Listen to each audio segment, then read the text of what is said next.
How to enable or disable the media storage panel in DaVinci Resolve. First of all, open DaVinci Resolve and make sure you are in the media workspace where the media storage panel is usually located. This panel displays all the drives and folders where your media files are stored, making it easy to find and import clips. Next, to disable the media storage panel, simply click on the panel. This will hide or disable the media storage panel from your workspace, helping you keep your screen clean and focused when you don't need to browse files.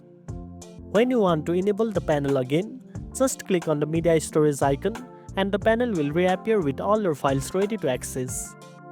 This simple toggle lets you customize your workspace quickly and makes your editing process more efficient. And that's it. Now you know how to enable or disable the media storage panel in DaVinci Resolve. If you found this video helpful, don't forget to like, share and subscribe for more tech tips. Thanks for watching and I'll see you in the next one.